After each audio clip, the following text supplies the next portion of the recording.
Alright, so if you remember that video from the range when I was shooting my 1022 and I had to manually cycle all the rounds because the semi-automatic function wasn't working on it.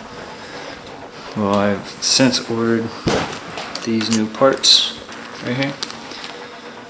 This is the metal bolt stop pin. You can order it aftermarket right on Midway USA. And I have what I think is the problem, the trigger return spring for the Ruger 1022. I ordered. This right here is real cheap. These are about probably $7 total in parts right here, so it's an easy cheap project. I'm gonna try to see. I'm gonna put them in right now on this Ruger 1022. See this spring right here? Zoom in on that. This little black piece right here is a little piece that has a spring behind it.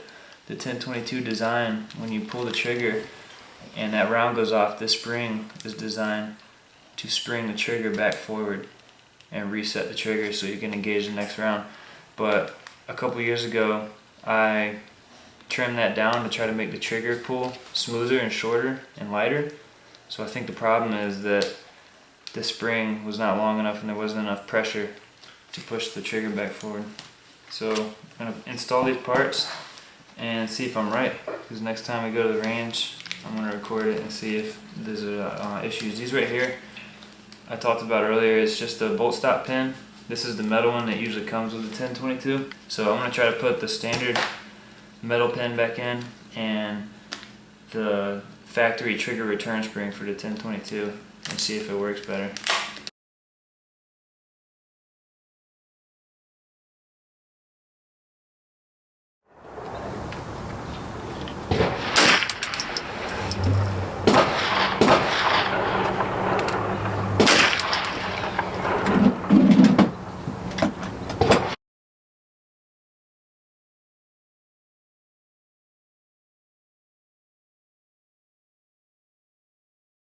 I gotta get to the trigger return spring that's inside of this, right back here. So I'm gonna take these two pins that I just knocked out, and for now I'm gonna stick them into the receiver so I'm not losing anything. And this is the one that I took out. I'm gonna go ahead, put this one in a bag, and put the one that I'm replacing it with in here so I don't lose any parts. I hate taking this thing apart.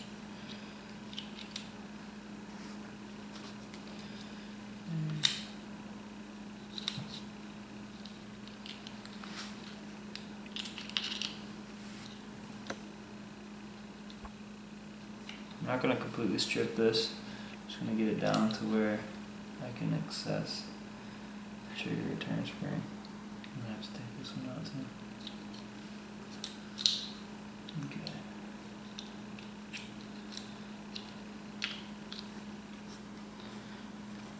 This is the spring that goes on top of your where your hammer is and stuff, so don't get that confused with your trigger return spring. The difference is this one has a bevel top.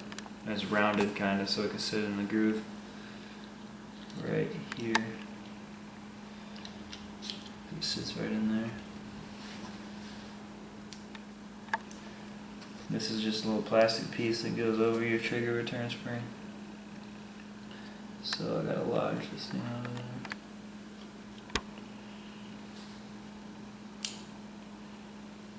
Alright, so that's my trigger return spring that I currently have in there.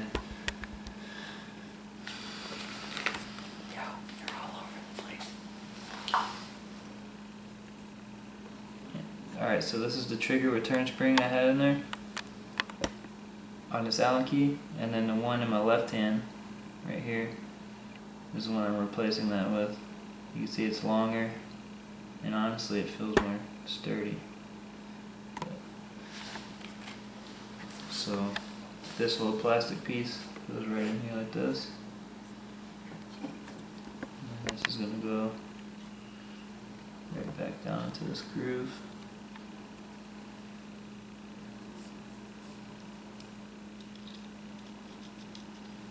And that pushes forward on the back side of the trigger.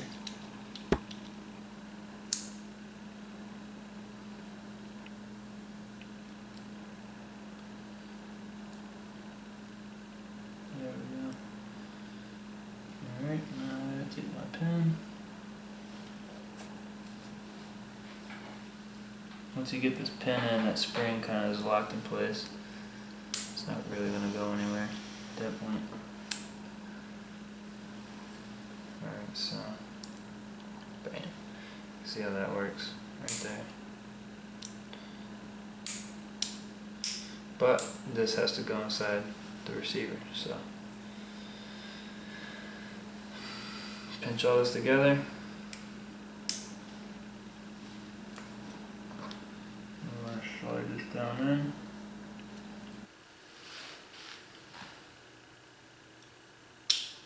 There. Alright, so that's the trigger part. Now the trigger's in, and new trigger return springs in. Alright, the next part is the hammer. So I'm going to make sure this little spring is on the back side.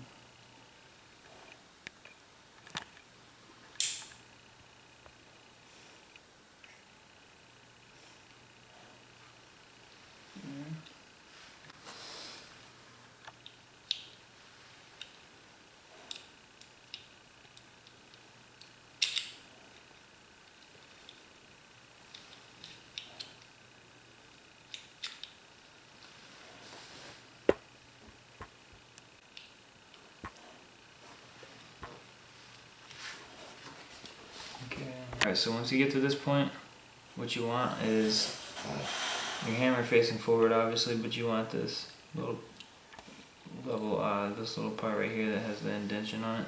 You want it to be back like this. You don't want it to be down in the hole, because this has to sit on top of a pin.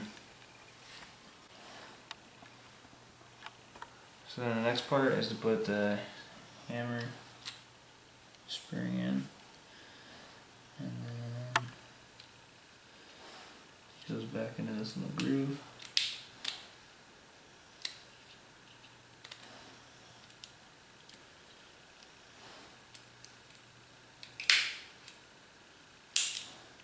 There. That is all locked in place. Spring's still free. Alright, that's good. So next part is the pin right here for the magazine release. This is going to hold two pieces together, so I'll just get it started. I'll do your extended magazine release.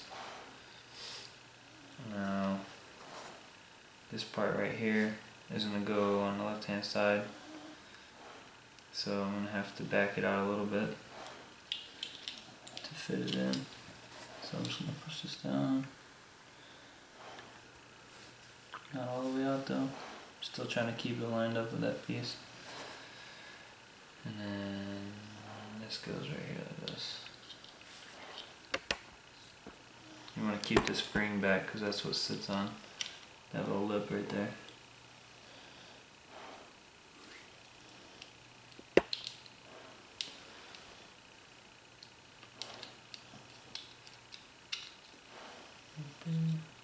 Like that.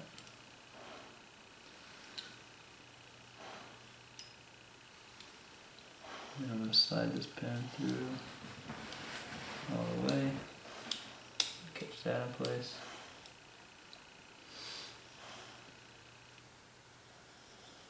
Now this is going to rise up to there. This pin's going to drop down on that loop right there. And then now we're going to install this part and lock that spring down all at the same time.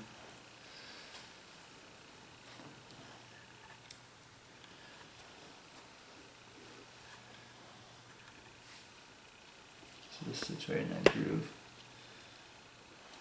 Like this. So the pin goes through. And this spring has to be compressed underneath that pin. Like that.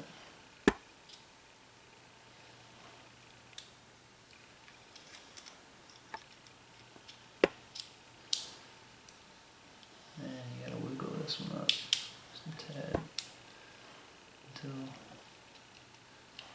that's caught.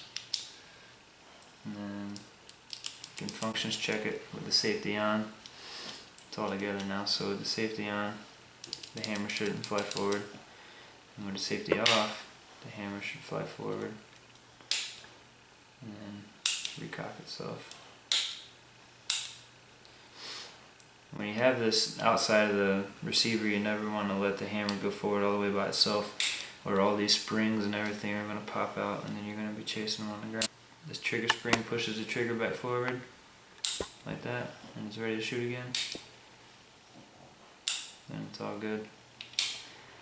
So now we put it back together.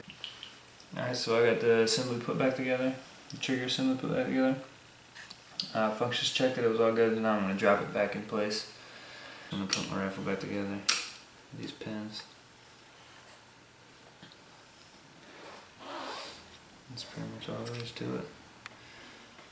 Now, I like to put my 1022 stock back on with the rifle and barrel upside down, because you'll notice like when I just tilt it down, the pins will start to fall out like that. And it happens with these up here too, so I just spent all that time putting it together. I don't want to have to do it again, so always keep an oil rag, because I've been handling the barrel. Wipe my prints off, keep from rusting when it's back in the stock. And then I just drop the stock right over this thing.